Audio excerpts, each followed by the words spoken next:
based on the true story of two New York Times reporters who find out that there's a certain producer in Hollywood who's been very, very, very bad. Spoiler alert, it's Harvey Weinstein.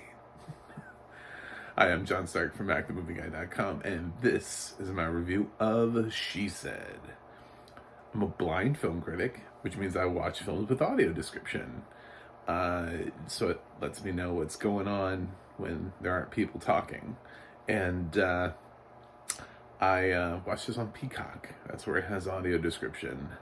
So you can watch this over there on the NBC Universal streaming app. They've got it out there. It's a great, smart decision for a film that whose Oscar buzz has been dwindling. She Said has seemingly been lost in the Oscar season. It's just, it's one of those films that just, there really is no rhyme or reason to why this film has been lost in the Oscar season, except it's not boisterous. Do you know what I'm saying? Like, it's not the film that walks in the room and announces its presence. It's the film that walks in the room and stands there, and it's perfectly dressed, and its resume is you know, as great as everybody else's in the room, but it's very polite, and it's just waiting for you to notice it. It thinks that that's the way that it has to be. And because of that, She Said has missed on so many awards. That and just an asinine campaign to put Carey Mulligan in supporting actress. I mean, fuck you, Universal. Seriously. After watching this film, I'm just like, I think she's actually in more scenes than Zoe. I think it would have made more sense to put Zoe in supporting actress. It's really hard to tell, but they're definitely co-leads. This is definitely a film where there are two people who are sharing the exact same amount of screen time.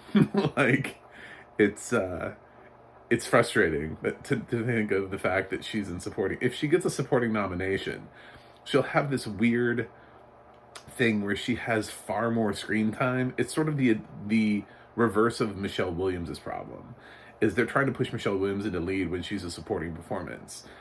So if she does get there, she'll have way less screen time than all of her competitors because she's not a lead performance. So Carey Mulligan in a supporting category would have tons of screen time, way more than anyone else she's competing against. So it's so bizarre. I don't know now that I'm like really in this Oscar race, I just have no idea what's going on anymore. But She Said is it's kind of like Spotlight. It's been compared a lot to Spotlight. Some people thought it could pull off a Spotlight, which Spotlight really just got like acting, picture, and screenplay. Like, it didn't get below the line nominations. You know, it was pretty much just a well-written, well acted film. Was what they thought. And this is the difference here is that Spotlight felt like it was a gotcha film all the time. Like, they were uncovering something and they got to a greater truth, and there were these kind of jaw-dropping moments. And with the Harvey Weinstein scandal, it's kind of like we just saw it play out. It's actually still playing out. Like, he was just in Los Angeles going through another criminal trial. So, or whatever kind of trial. I don't know what kind of trial it was. I think it was criminal, though. I think he added more years to his sentence. Anyway, but it's still playing out, and it's so fresh.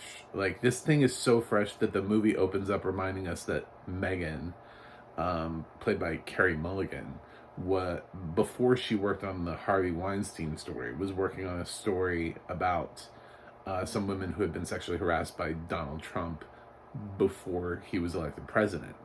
So that's how recent this is, and that's considered old. That's the introduction to her character. The back in that day, when I was doing this before I got into the Harvey Weinstein scandal, I was helping women tell their stories about Donald Trump, and it's like, man, that was not that long ago. It was very much. I mean, if he had been elected to a second term, we would be in his second term. Like, that is how close that was ago. And then somehow between then and now, they managed to investigate the whole thing, publish the report, get this movie made, and get this movie out. So, yeah, it was, I guess you could say it was fast-tracked. And I think maybe there's, the plus side to that is you get it while it's hot. You get it before anybody else, and you get it while people are still interested in the story, but at the same time, you lose that kind of like right hook appeal, you know, the gotcha, as we all remember it. We just saw it. It's the same thing that is happening with the movies that are being flushed out about other things that just recently happened, like the Thai cave rescue. There's only I can only just be so suspenseful about 13 Lives. I'm sorry. There's only just so much, especially considering there was a documentary just before it called The Rescue, and then after that there was a Netflix limited series called Thai Cave Rescue. So I've gotten my fill of that moment in time. And now we've got multiple documentaries about the escape from Afghanistan and the pulling from Afghanistan. And I'm sure there will be a feature-length film about that shortly, because we started out by having the documentaries, and now we're having this. So sometimes you end up knowing too much, and it makes you know, the stories don't seem so surprising anymore. And this film is basically just Zoe Kazan and Carey Mulligan's reporters just traversing, actually internationally. They go to some women who don't live in the country. It's amazing that the New York Times was as behind this story as they were. But they give them the budget to fly to other countries and speak to women who, there were rumors, you know, who someone had said, you should talk to this person. You should talk to this person. Because what they're trying to do is get somebody to go on record. That was the hardest thing about this story, is to get someone willing to go on record and say, this is my name. Because there are a whole bunch of people willing to tell their stories off the record. So they were accumulating like a nightmarish amount of content. But everybody was too afraid to put their name to the story. Even the one who kind of started it all, Rose McGowan, they do a lot of great things with the phone calls with her, and they're very respectful. They don't paint her as being some sort of like, why didn't you just, it just would have been easier if you'd have just jumped in. I mean, they make sure to include her exact reasoning as to why she chose not to join the New York Times story at the very beginning, because they started with her. They were like, well, Rose McGowan, let's call her up. And she said she felt that the newspaper had made fun of her before, and the last time that she said something, she ended up in like the fashion section of the New York Times. Like, they didn't care. Like, why do they care now? Why should she trust them now? And I think that's fair. I think it's fair. I think it's when you can't just wake up one morning and start caring about women and start caring about their well-being and expect them to just be like, oh, you care now, okay, cool, let's sit down and talk. So she specifically felt that she had been burned and did not want immediately to participate, or at least be the catalyst in this participation. The film also has something pretty cool. I thought pretty cool. Ashley Judd plays herself. So when Ashley Judd gets to recount her story about Harvey Weinstein, she's actually recounting her story about Harvey Weinstein. They didn't hire an actress to play Ashley Judd or sound like Ashley Judd or anything like that. It is actually Ashley Judd. It shows up in the film to play herself and to recount her trauma as herself. It's weird. It must be a weird performance. It must be a weird thing to do, but also possibly cathartic for her to continue to share this and get it out there and make sure that her story is told, and it's told correctly from her perspective, not through another actress, not through like some other body, but through her. So there's a lot to be said for that. The acting in here is all good. It's really hard to say any of it is great because it's all sort of like here, here, here, here, here. And I think all of the actresses do great work in the limited amount of time that we see them, but we never spend a whole lot of time with these characters. It's sort of like Spotlight with a reduced amount of reporters, and more victims, like more time spent on a wide array of victims. There's a little bit of home life for our two leads. I'm going to keep calling Carey Mulligan a lead because Universal's insane. So she's pregnant in part of the film, and then she has a baby. And meanwhile, Zoe Kazan is dealing with her kids. She has a husband. And so, I mean, we do get to see that they have a life outside of this story. We also see the reaction that Megan gets from her Trump story. And also the kind of reaction that she is not bothered. She's only like, she may be like slightly bothered, but she's not like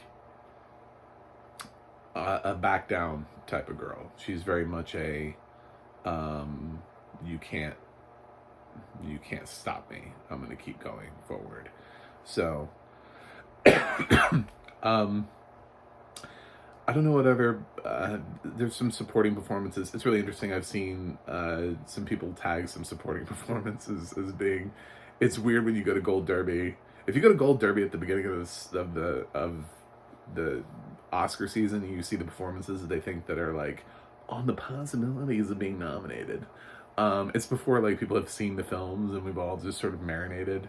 And they're like, oh, Andre Braugher could get a nomination. If Andre Braugher got an Oscar nomination for this performance, my head would explode. Like, not because I'd be mad. It would actually just, that's the kind of world we'd live in. We'd be in like Scanners. It was just, he has less dialogue than Judd Hirsch, I think.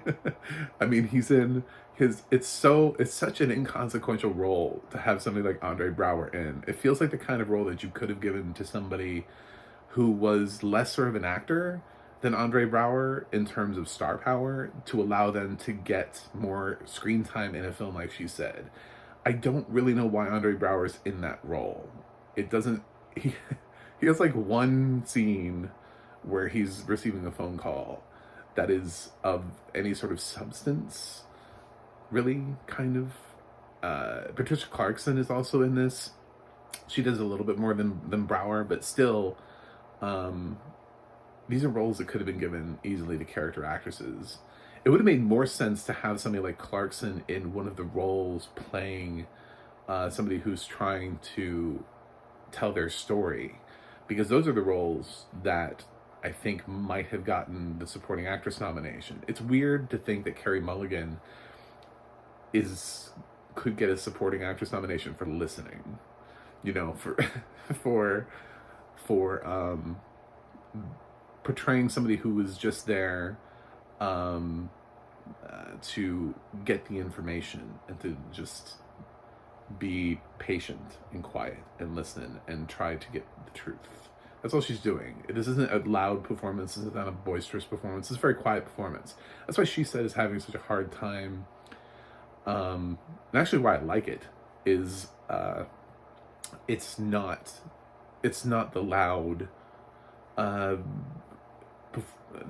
type of this film that we've had before, where we're always, you know, the breaking news story, where we've uncovered, we've gotten the secret. What do we do with it? I don't know. Oh my God. And like they build up and they build the tension, and the tension, there is no tension in this story. This film just allows women to talk.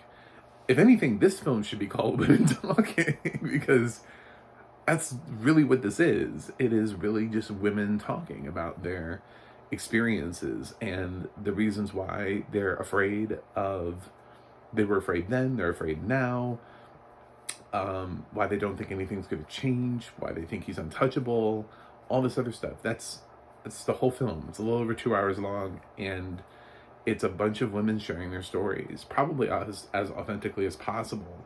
There's one time where we get to hear what is like a police recording of a woman who wore a wiretap and talked to Harvey. I'm wondering if that's the real deal, if that is the actual wiretap that we heard, if they got that for the film, or if that's redone. You'll wonder who got the Trump voice is James Austin Johnson, who does Trump on Saturday Night Live. In case you're wondering, no, Donald Trump doesn't make a cameo in this film on the phone. and yeah, you're right, it is a very good impersonation. It's the same one he's been doing on Saturday Night Live. So, yeah, so they get a couple of those, but it's a good film. I think the direction here is very understated. It's really hard.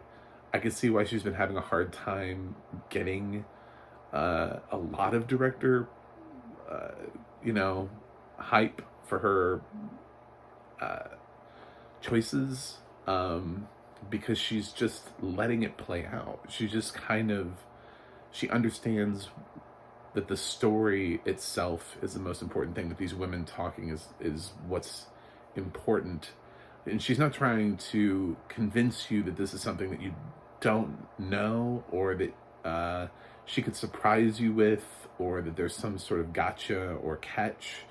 There's nothing that she can... I remember sitting in Spotlight back when I could see in theaters, and at the very end of the film, when they run the list of parishes, like, that to me was, I already thought Spotlight was powerful, but when they had like page after page after page of parishes, I was like, oh my God. There isn't like a moment like that. And she said, there's just sort of, yeah, this happened. It happened, just happened a few years ago. It's still in the news. It's still happening. And we need to have a greater conversation about the system that supports somebody like this, which is sort of a little subtext that they throw into, she said, is the Hollywood system that supports just paying women off and having them sign NDAs, and how a studio used their budget to pay women off, that Harvey had encounters with,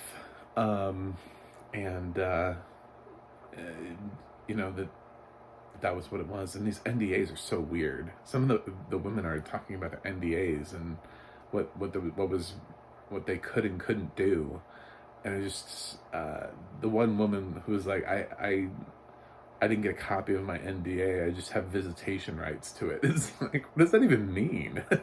Visitation rights? Like it's in a building somewhere, and it's in a protected case that I can go there and I can look at it and be like, I'm visiting it. What are you doing today? I'm visiting my NDA, my non-disclosure agreement. It's just, yeah. There were some times where I thought, damn, but not nearly to the extent that you do in other films where journalists have really, we've really pulled back the curtain, yanked it, All the President's Men, yanked the curtain back, So, this is just a very quiet film, actually. I don't think it's in my top 10 for the year, and I think sort of when I think about, was it the right call to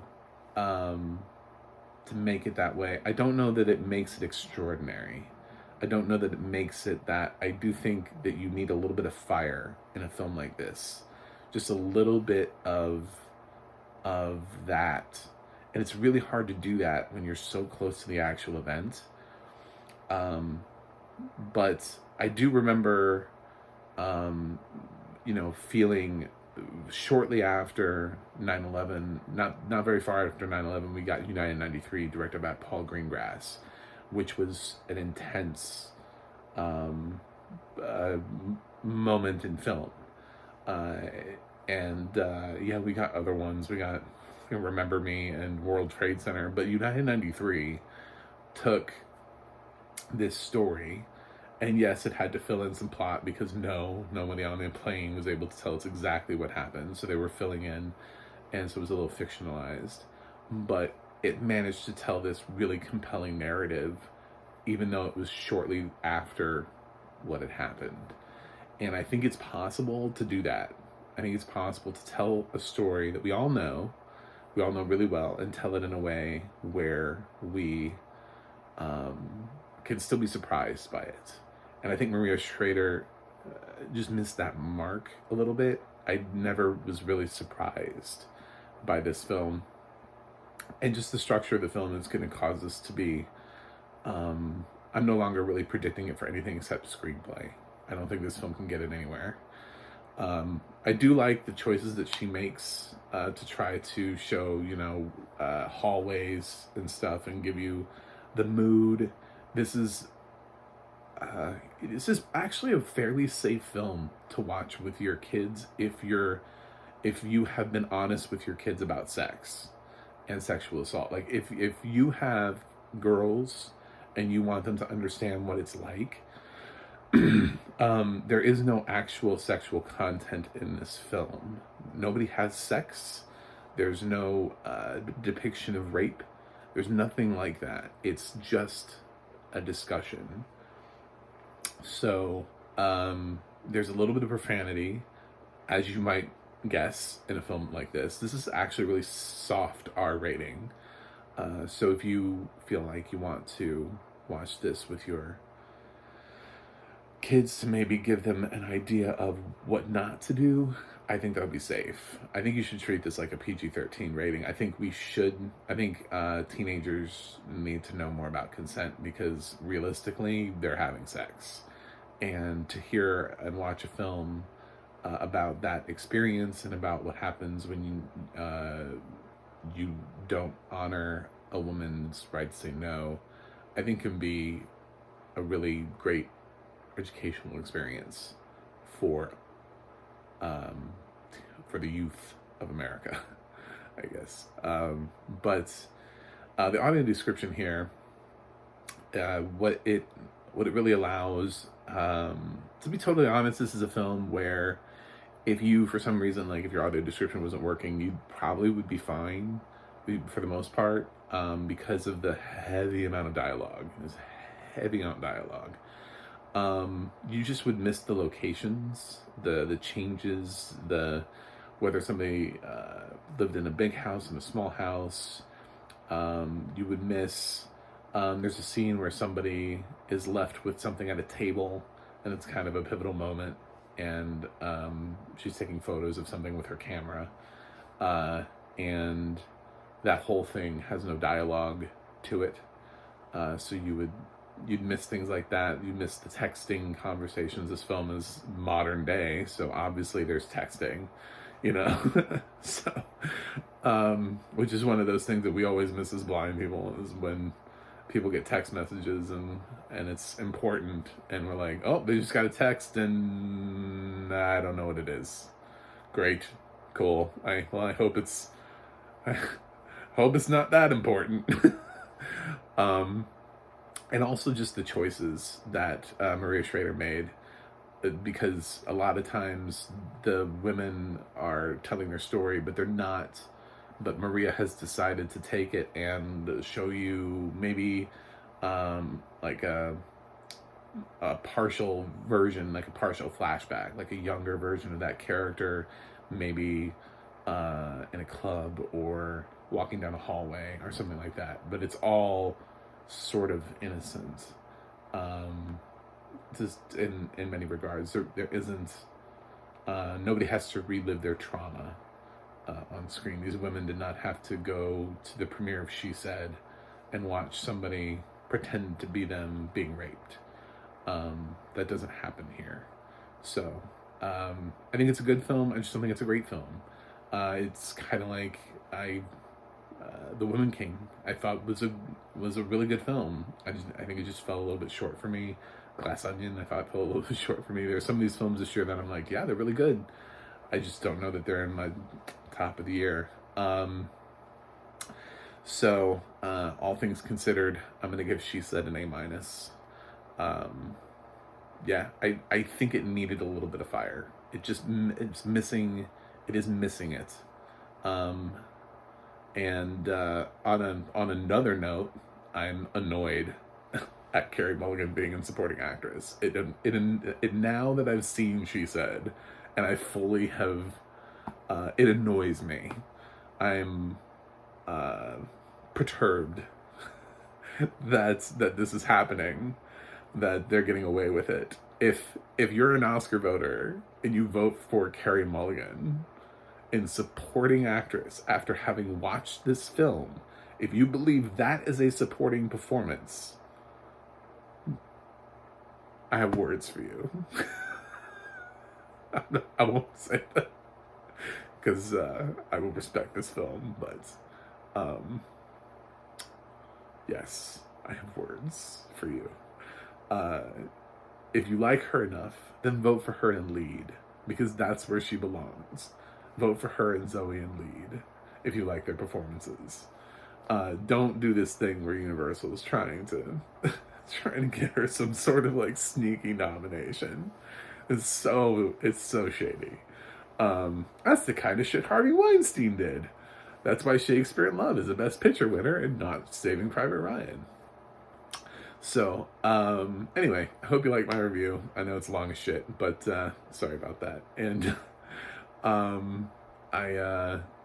you can subscribe and we can talk more about films with audio description. I also talk a lot about the Oscars, and I've been dropping a lot of top 10 lists.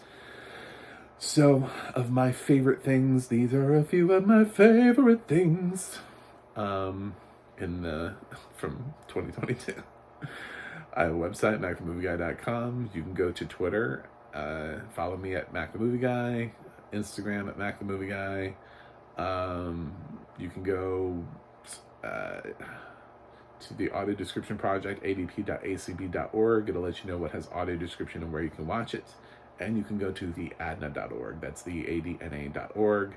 And it'll let you know who is narrating your favorite pieces of film and television. Fortunately, this was on Peacock, so like as soon as that film hit credits, I was in something else. I don't even know what I was in. I missed the whole like I couldn't even figure out what I just got shoved into. I should check my continue watching to see if it's there. I don't even know what it was. I was like, is this Real Housewives? What the it was so weird. Yeah, but I didn't catch it quickly enough, and because I'm so willing to sit through the credits on Peacock and listen for that narration, but damn, no, I was in. It didn't read credits to me like at all. It was just like directed by Maria Schrader and just out. Just come on. Okay, thank you. Bye. I will review something else for you guys, and I will see you on the other side.